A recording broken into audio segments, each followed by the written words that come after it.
et ce qui a largement aidé à vivre toute cette période, c'est le théâtre.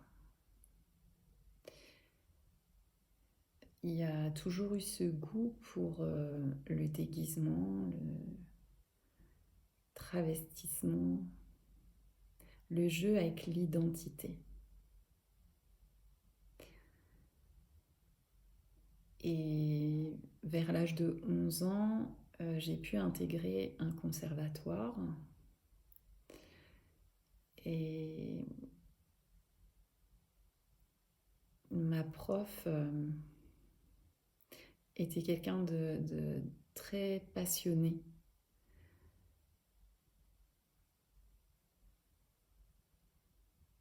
Et très libre, très brute de décoffrage.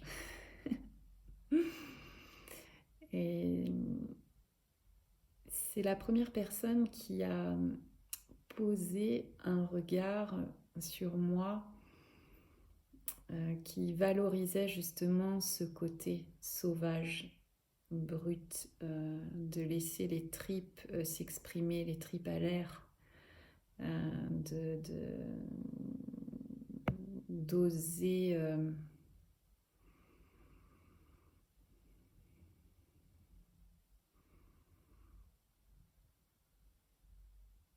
oser se mettre à nu,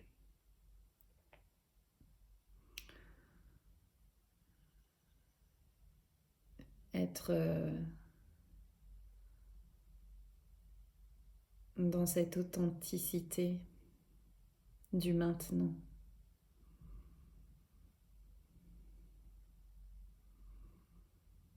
Au-delà des codes sociaux de bien, mal, beau, pas beau. Ce qui était très surprenant, c'est qu'on était jeunes et que elle nous exhortait à nous affranchir justement elle nous disait mais on n'est pas à l'école ici. Alors ça c'était fabuleux.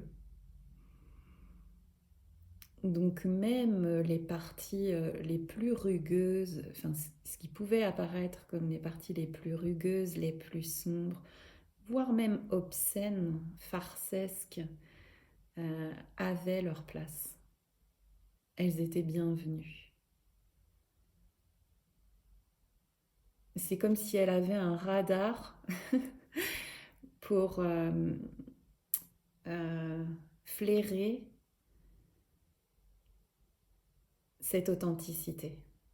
Donc dès qu'elle sentait que c'était ça qui s'exprimait, elle l'encourageait.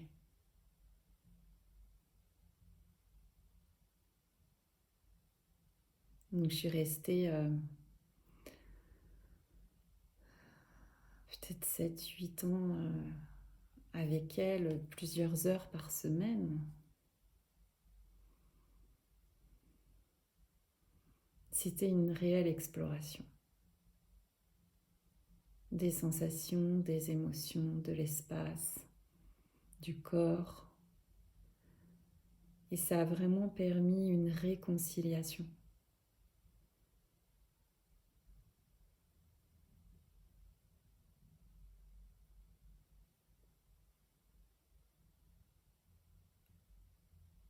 Ça a permis d'observer, de ressentir et d'exprimer l'inexprimable.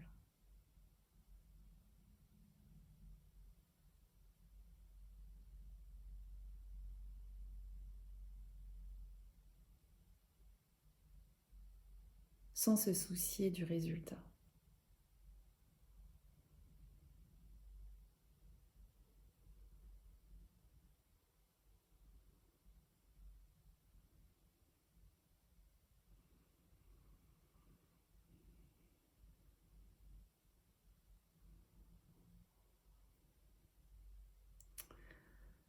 Donc vers l'adolescence,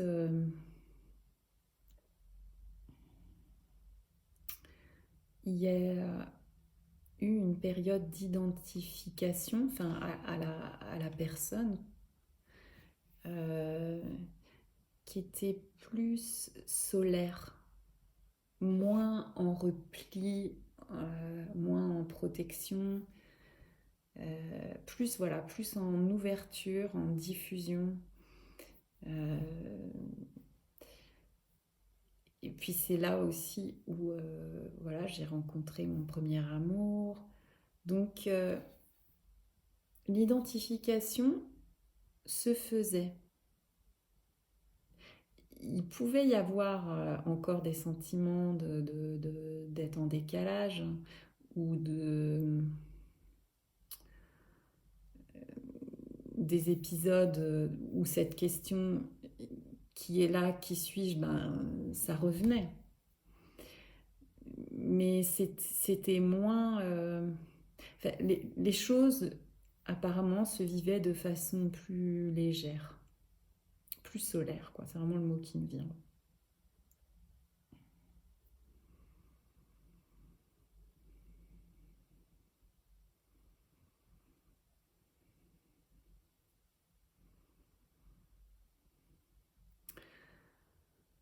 Donc il y a eu bon, là un gros épisode où j'ai pu complètement vivre ma passion pour le théâtre, parce que j'étais dans une école qui était déjà un théâtre. Donc en gros c'était du 14 heures par jour, où on avait cours le matin, on répétait l'après-midi et on jouait le soir. On pouvait aussi mettre en scène des spectacles, des cabarets. Euh, C'était beaucoup de rencontres, beaucoup de créativité.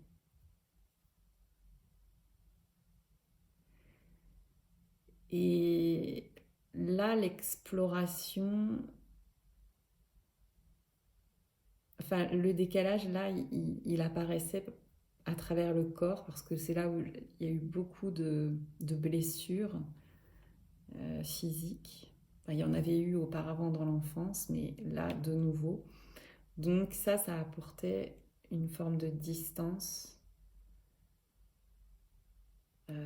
bah, naturelle, quoi. Quand, par exemple, tu peux plus jouer parce que tu es aphone, vraiment aphone, euh,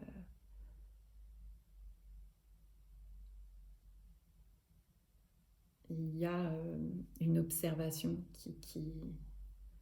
un retour qui se fait, une écoute de ce que le corps exprime.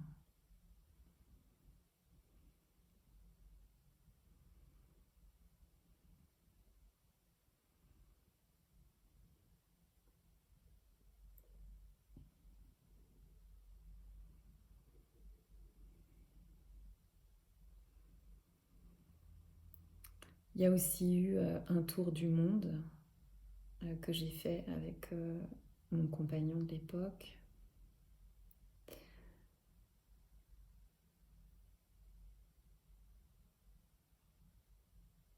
Et là, ça a permis de voir aussi, parce qu'il y avait beaucoup de mouvements. J'avais fait 15 pays, enfin visité 15 pays en 12 mois.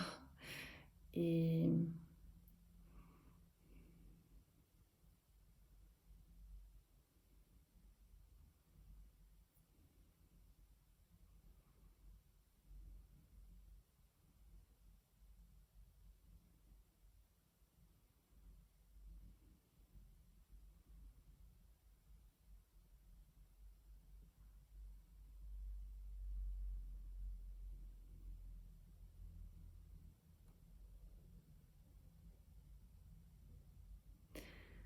Et c'était à la fois une expérience fabuleuse, euh, notamment, enfin, là, ce qui me revient par exemple, c'est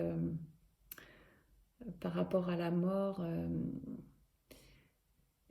C'est pas du tout le même rapport qu'en Occident.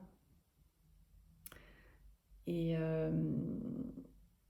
j'avais vraiment rêvé longtemps de pouvoir aller par exemple au Mexique ou en Inde Et ça a pu se réaliser à travers ce voyage. Euh, Au Mexique, il y a le Dia de los Muertos, le jour des morts. C'est comme la Toussaint en Occident, sauf que c'est une vraie fête, une vraie célébration où ils ont un personnage qui s'appelle la Catrina, qui est un squelette. Et c'est une femme, un squelette déguisé en fait, qui a un grand chapeau, un boa, un fume-cigarette.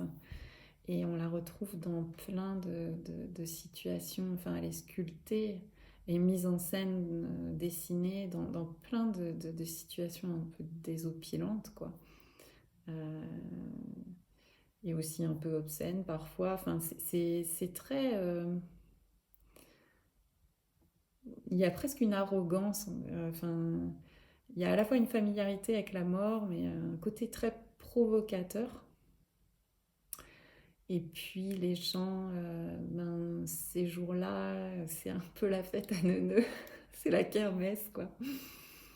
Il y a les gens vont manger sur les tombes, danser, chanter, rire, pleurer, se serrer dans les bras, mettre des fleurs, des bougies partout dans la ville, des portraits des défunts partout sur les places. Et puis des sucreries, parce qu'il y a cette tradition que les morts, en fait, enfin, cette croyance que les morts reviennent la nuit. Donc on leur laisse à manger. Et, c'est très beau, c'est très coloré. Il y a justement ces petits squelettes, ils sont en sucre, de toutes les couleurs.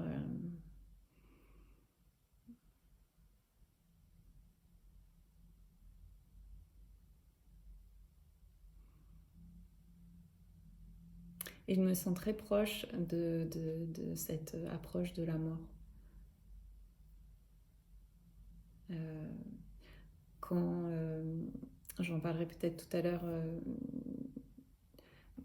un autre compagnon avec qui j'étais décédé, ça a été un des plus beaux jours de ma vie. Une vraie fête. Une fête de l'amour et de la mort.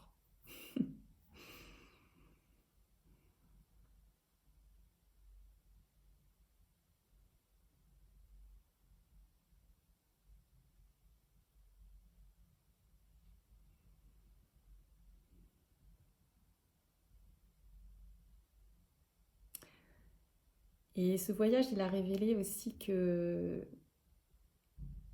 ce mouvement vers l'extérieur, de toujours en vouloir plus quelque part, euh, était vain. Euh, Disons qu'après quelques mois de voyage, quand on me disait oh là là, tu devrais aller là, tu vas voir, c'est extraordinaire. Je me disais, bon, c'est justement là que je vais pas aller. J'avais envie juste d'ordinaire en fait et de rester au même endroit. Mais ça, je pouvais pas le savoir avant de faire ce voyage.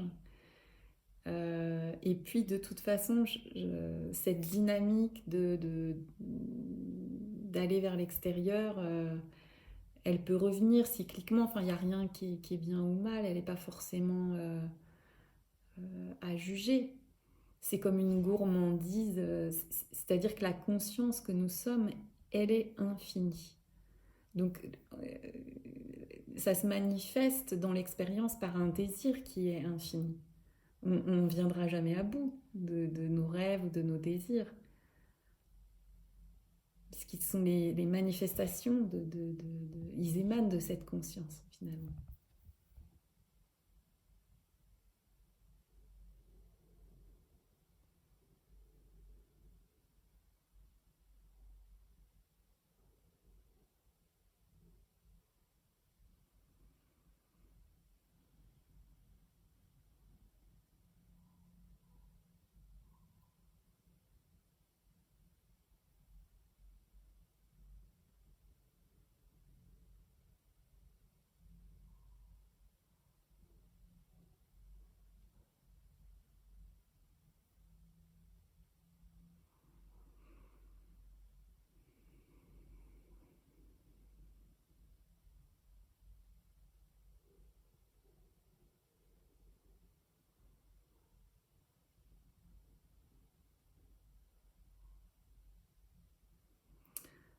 Donc cette question de cette quête d'absolu, cette question de qui suis-je,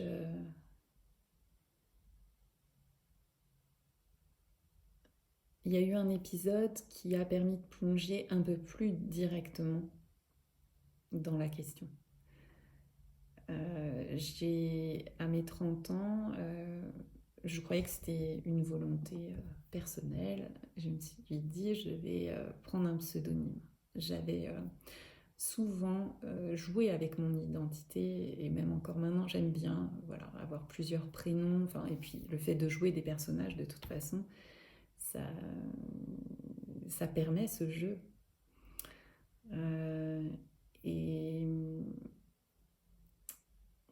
Et j'avais même déjà fait des CV, mais j'étais pas. C'était vraiment très épisodique. C'était très léger, quoi. Que là, il y a vraiment eu comme, ok, une sorte de prise de décision qui apparaissait comme personnelle de je vais prendre un pseudonyme en tant que comédienne. Donc voilà, il y a eu un engagement vers ça. Et Vera, qui était un prénom qui était ressorti depuis mes 15 ans plusieurs fois, ben, c'est imposé à moi. Et à la base, mon prénom, c'est Caroline. Donc, c'était un réel changement d'identité, parce qu'il y avait le prénom et le nom aussi. Et là, quand il y a eu cet acte, enfin, je n'ai pas... parce qu'en France, si tu veux changer de nom ou de prénom, il faut faire un procès, quoi. Enfin, en gros, il faut avoir un avocat, il faut avoir des raisons précises, et c'est pas sûr d'aboutir. Donc de toute façon, j'allais pas me lancer là-dedans, mais je voulais juste le prendre en tant que comédienne. Et quand j'ai commencé à faire ça, ben c'est comme si j'avais appuyé sur un bouton. Et là, tout s'est effondré. Enfin, moi, j'appelle ça l'effondrement. Parce que j'avais l'impression que ben, tous les pans de ma vie, tout ce que je croyais être ma vie, s'effondrait. C'est-à-dire que il y a eu comme quelque chose qui a poussé à l'intérieur de moi et comme une voix qui s'est exprimée, qui m'était arrivée d'entendre dans l'enfance, mais de très rares fois. Et là, par contre, elle s'est vraiment fait entendre. Et en gros, elle me disait ben, que c'était pas juste un pseudonyme, que c'était comme mon véhicule, mon nouveau véhicule d'incarnation, quoi. Donc ça, je ne l'avais pas du tout anticipé. Et il y avait une très forte résistance. Je ne me voyais pas dire à mes proches, à ma famille, à mes amis, voilà, à partir de maintenant, vous allez m'appeler Vera, quoi. Ça me semblait complètement incongru, voire blasphématoire, quoi. Donc ça m'a pris plusieurs années, quasiment 5 ans, pour informer tout mon entourage. Enfin, parce que j'y allais par étapes, quoi. Et que chaque personne, pardon, les personnes les plus proches, je leur ai écrit une lettre personnalisée. Je ne me voyais pas leur envoyer un mail, voilà, pour leur dire maintenant, est-ce que tu peux m'appeler Vera? Donc ça a fait une mise à plat de relationnel. C'est-à-dire que cet automatisme de se dire, ben voilà, tu es mon père, tu es mon frère, tu es ma mère, tu es ma meilleure amie. En fait, tout ça, c'est comme si ça matchait plus, quoi. enfin, ça avait, on peut dire que dans l'enfance, c'était déjà là le fait que ça matchait pas, mais après, l'identification finalement s'était faite. Et puis là, de nouveau, il y avait un truc qui disait, mais en fait, tout ça, c'est une identification. Enfin, c'est-à-dire que quand j'allais passer des castings, c'est là aussi où ça a commencé à se manifester. C'est que la personne me dit, donc vous êtes Vera Gardel. Et il y avait un ressenti à l'intérieur de, mais en fait, je suis ni Caroline ni Vera. Mais qui suis-je? Et c'était très fort. Enfin, là, je le dis comme ça. Mais en fait, c'était accompagné de ce qui apparaissait comme des expansions de conscience, de tout un tas de perceptions énergétiques que je n'avais jamais eues, enfin de cette manière-là, on va dire. Et ben, cette voix s'exprimait de plus en plus de l'intérieur. C'était une forme de canalisation et comme une médiumnité qui était déjà présente dans l'enfance, mais là, qui s'expansait, quoi. Et c'était très inconfortable et en même temps merveilleux. Mais je ne pouvais plus fonctionner avec les repères. C'est en ce sens-là où je dis c'est un effondrement. C'est que tout ce qui constitue les repères de la personne, de la structure égotique, ne fonctionnait plus, quoi. Donc, de l'extérieur, on pourrait se dire, bon, bah là, c'est une grosse dépression, c'est une décompensation. Euh,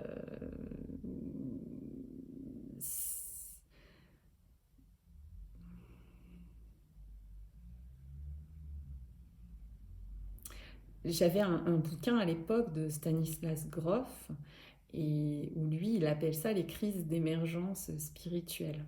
Donc, quelle que soit en fait l'étiquette qu'on y colle, euh, ça laissait entrevoir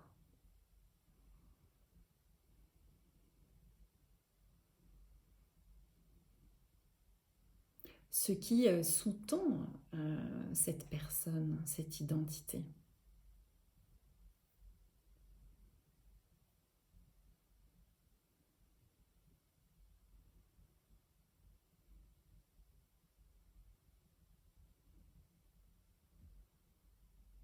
Et cet effondrement, il semblait être sans fin, quoi. C'est-à-dire que chaque jour, je me disais, bon, bah là, ça ne pourra pas aller plus loin, et puis pouf. Enfin, par exemple, ce partenariat, mon histoire en couple, euh, donc, qui avait duré 15 ans, de mes 15 ans à mes 30 ans, enfin à peu près quoi. Ben, l'amour, il était toujours là, mais il n'y avait plus la possibilité de fonctionner en couple, quoi.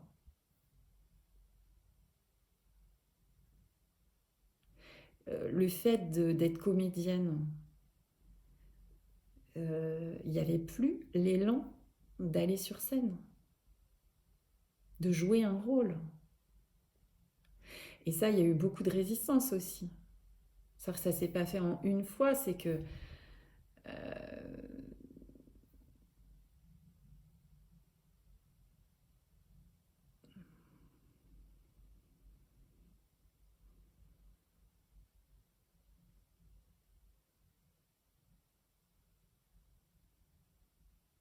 il y avait une tentative de se raccrocher à, au connu, quoi. De se raccrocher au décor.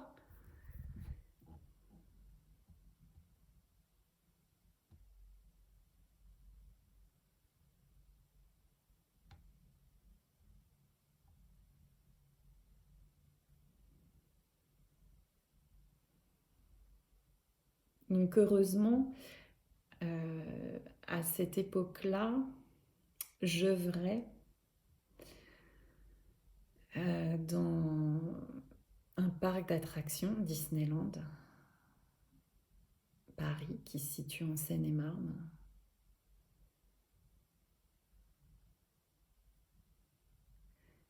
Dans lequel j'animais 3 shows qui étaient... en fait, cette activité, cette animation, elle a eu lieu pendant entre 10 et 15 ans, je sais pas, 12 ans, quelque chose comme ça.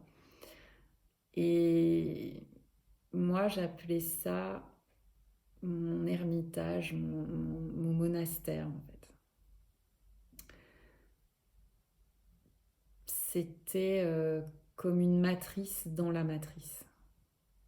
Alors que tout semblait voler en éclats dans mes repères de vie, à Disney, donc ces 3 shows dont je vous parle, c'était toujours les mêmes. Je donnais la réplique à un petit dragon qui s'appelle Mouchou et donc qui était sur un écran. Donc lui, il me répondait toujours la même chose. Donc ce que je vivais, c'était un peu comme le film avec Bill Murray, Un jour sans fin.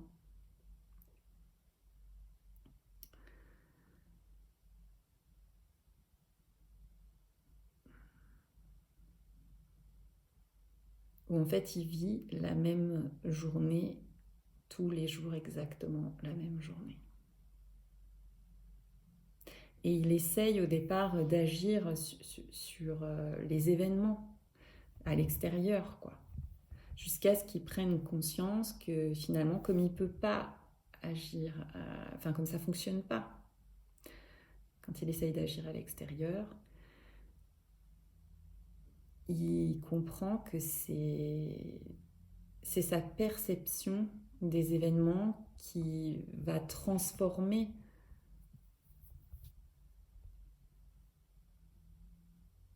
C'est de l'intérieur que le mouvement se fait. Donc quand j'allais là-bas, je ressentais une sorte de grand alignement. Parce que quand œuvrer à Disney, alors en tant que comédien au départ, pour l'ego, ça peut mettre un peu une claque parce que on est vraiment au service de, bah de cette fable. Et c'est comme si on se fondait complètement au décor. Donc après un premier temps de résistance à ça, il y a vraiment eu le goût pour observer. C'est comme si la conscience s'observait elle-même et dévoilait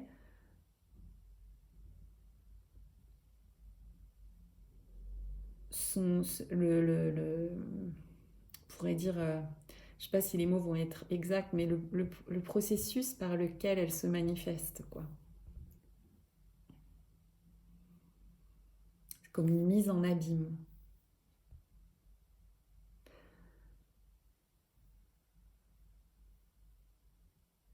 Donc comme dans mon quotidien, c'était voilà, il y avait tous ces mouvements.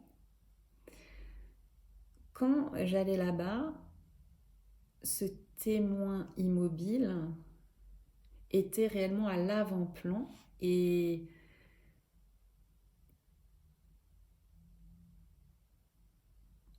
c'était observer voilà tous ces mouvements. Comment ce qui apparaît comme être intérieur va se projeter à l'extérieur, apparemment.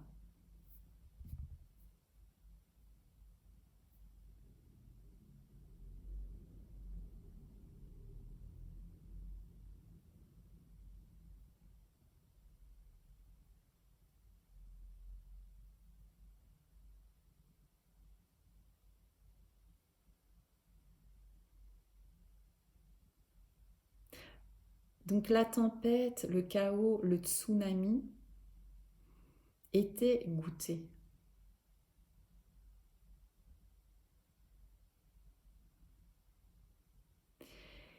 Simplement, ce qui s'est passé à cette époque, c'est que